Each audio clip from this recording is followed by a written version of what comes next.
Welcome to Moments with Marilyn. I'm your host, Marilyn Boyer, the mom of 14 homeschool kids who love the Lord and love each other. I absolutely love young moms, and it's my passion to encourage you and provide you with tips and tools to make your job easier. Thanks for joining us today. Today's session is Tips for Homeschooling High Schoolers, Part 2. But before we begin, let me remind you that our podcast can be found on our YouTube channel, our Facebook page, Google Podcasts, and multiple other platforms as well. The last session we did a few weeks ago was 10 tips for homeschooling high schoolers, and I received a lot of feedback from that, people that had some questions. So for our session today, I'm going to address some of those questions that came in. And anytime that you have questions on anything that I talk about, if you want to ask questions, please feel free, and we can always do another session on that topic. Feel free to write us at characterconcepts@gmail.com anytime. Okay, we're going to plunge right in. Our first question was from a mom who has a 17-year-old daughter who is very frustrated by the upper math. So you need to evaluate for each one of your kids. Do they need algebra and geometry and algebra 2? Do they need a whole year of each one of those? I know that's the way the government schools does it, but it's not necessarily what each one of our kids needs. I did that with some of my kids, and others I did not. All my kids did the Ebook for 8th grade, which has a chapter in it on algebra, one on geometry, and one on trigonometry. That gave them a basic foundation to those things. But if those subjects were not something I thought that particular child was going to need a whole year of, then we did not spend a whole year doing it. Instead, and actually all my kids, whether they did algebra or not, I had them do consumer math. I love the Ebook consumer math book. It has so many practical things. It teaches you how to balance your checkbook. It teaches you how to do unit prices when you're shopping. It teaches you how to figure out what interest would be if you were to purchase a home. When I went to school, public school, I did the algebra, geometry, algebra 2, but I never learned those practical things for everyday life. So I really wanted all my kids to have that course so that they would be able to function in society.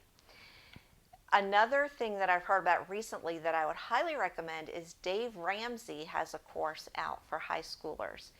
And he teaches about investments. He teaches very practical stuff that everybody needs to know, how to finance homes, weighing things, deciding should I make this decision or that decision, how to start a business.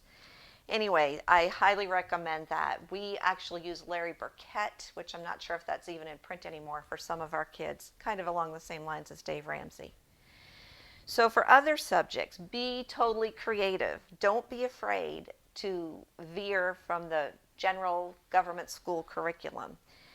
Gear it to each student. If you've got a student that loves to fix stuff, let them fix stuff. Let them start a business fixing stuff.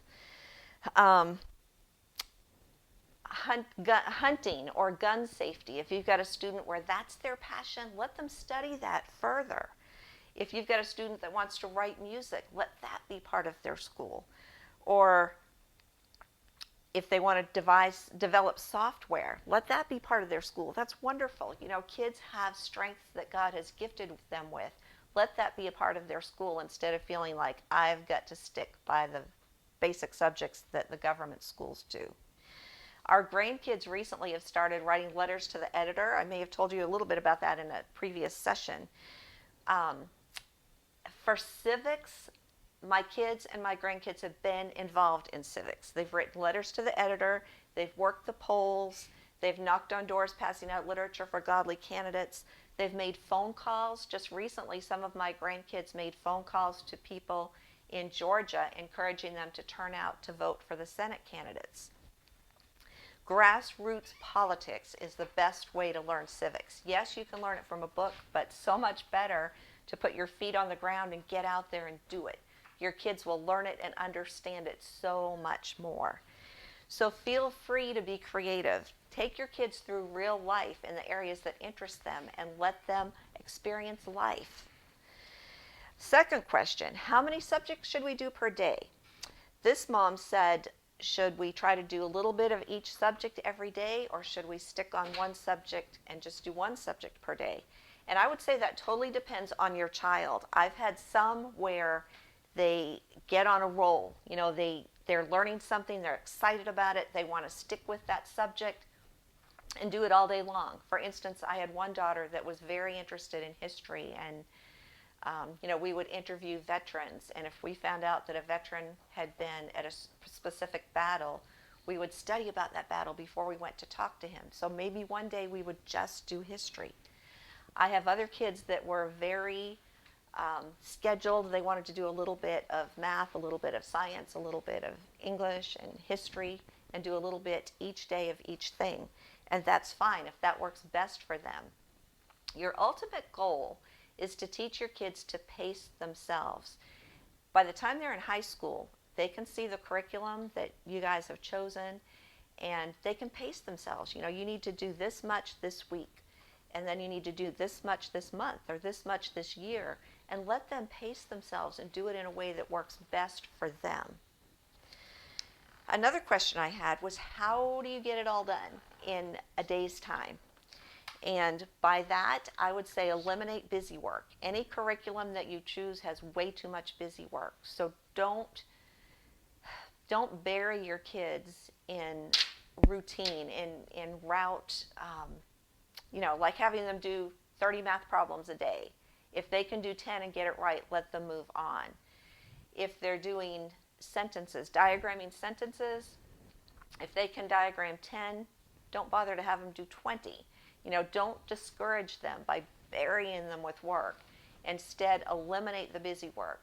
Yes, you want them to understand all the concepts, but you don't need to overload them with tons and tons and tons of busy work. And that actually motivates your kids. Giving less is better. I have seen my kids be motivated because they see an end to it, and they want to get it done because then they can move on and work on their own business or photography or something that they're interested in. So eliminate the busy work, encourage your kids, and let them move on with something else. Another question I had is, should I let my high schoolers work outside the home or just involve them in service projects only? I would say, again, it depends on the individual child, but every child needs to be involved in service, and I would do that first. I would make serving others a way of life for them, just a pattern, a habit, so that they're looking for the needs of others and they're reaching out to meet the needs of others. Do that first. Then, if you have a child that you think would benefit by working outside the home, we had one son who went to work for our church when he was in high school, part-time, and he learned so much from one of the maintenance men that worked at our church. He learned so many skills by working with this older man, and it was a good thing for him. I would say for some kids, working outside the home would not be a good thing, and for others it would. It depends on their maturity level. And sometimes you could actually use working a part-time job to motivate them to get the schoolwork done, so that then they could move on to their own business or their apprenticeship or whatever. But be discerning, because there's a lot of garbage out there in the world, and you can't protect your kids from all of it, but you definitely don't want to just turn them loose and not be a discerning parent. There's so much out there now. Another question I had, what if my kids can't perform tasks quickly enough to satisfy a boss? And I would say, in that case, work on the skills that you know they need. Your ultimate goal is to prepare your kids for life, for real life. They need to learn to do everything that you do as a mom or a dad. They need to learn to be successful in life. So if you see that they're lacking in certain skills, performing tasks quickly, sticking with it, work on that at home. Sometimes going to work at a part-time job might actually be a motivator and help them realize, you know what, I need to get my act together and stick with this. Also, some kids learn through failure. Again, you need to be discerning. You don't want to have them fail in a huge way, but a little bit of failure can be a good motivator as well. This mom also said mental math. What if my child is not good in mental math? Then practice that skill. Maybe make a game of it. And personal finance can be a great motivation to learn math. If they start maybe a little business on the side, then they might be interested a lot more in addition and multiplication and things like that. The younger a child is, I would let them manage money because that is a good motivator. They see a purpose for it. We want to teach our kids things that they see a need for. Otherwise, they're going to get discouraged and they're going to think, why am I doing this? I will never going to use this in life. It is no good to me. So you want to have your kids see a need for what you're teaching them. Also, this mom said, what if my child's not good at multitasking? Some people are just natural multitaskers, and others just want to do one thing, and that's all they can focus on.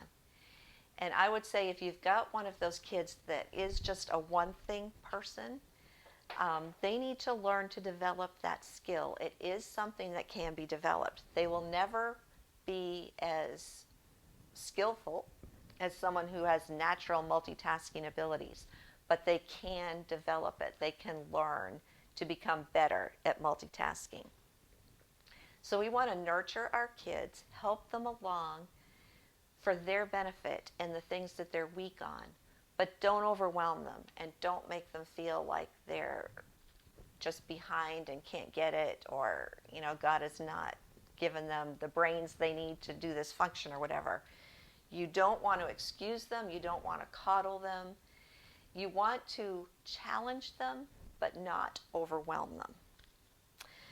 Another question, what if one of my kids has fear of getting a license?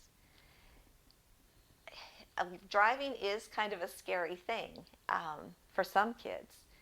And I found the kids that are more overconfident, they're the ones that need more training because they get out there, they're not afraid of anything, they're ready to tackle everything. Sometimes it's the ones that are more fearful at the beginning that make better drivers. But again, you just need to lead them along at a pace that's right for them. Don't force them into it.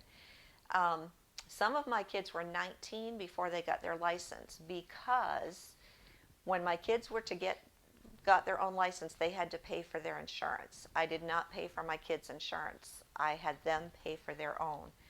And the minute you get your license, in the state of Virginia anyway, you need to pay insurance. So some of my kids opted to wait until they were 19 and had a job and had the money to pay for insurance.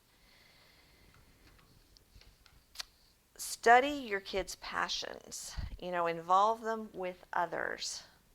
Watch for their interests to surface and then capitalize on that and help them to grow those interests. Jenny asked me about grading. She had listened to when I told about my daughter Grace, how her senior year of high school I had her just read. And it was a wonderful way to do it. She learned so much that last year, spending all morning long just reading.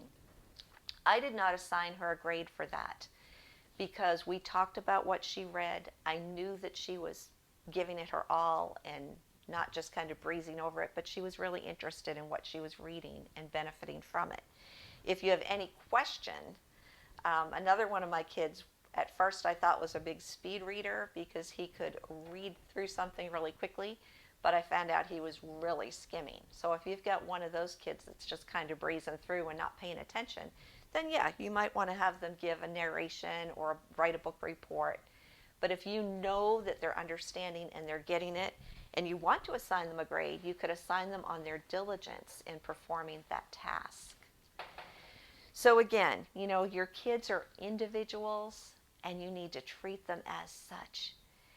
And high school's an exciting time. Talk with your high schooler a lot. Find out what their challenges are, what their feelings are, what their fears are, and just talk through those things with them. Help them establish values for themselves and friendships that will be beneficial to them in the future.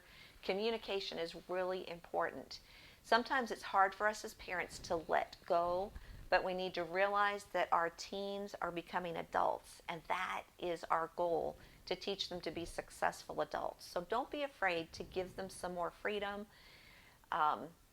to let them try some things on their own and see how it turns out. We would grant more privileges as our kids handled freedom well. So in closing, if you need some ideas about how to get your kids involved in serving others, our book, Character in Action, is chock full of ideas that high schoolers and younger people can do as well. So if you need some help of how to get your kids involved, we can help you along those lines.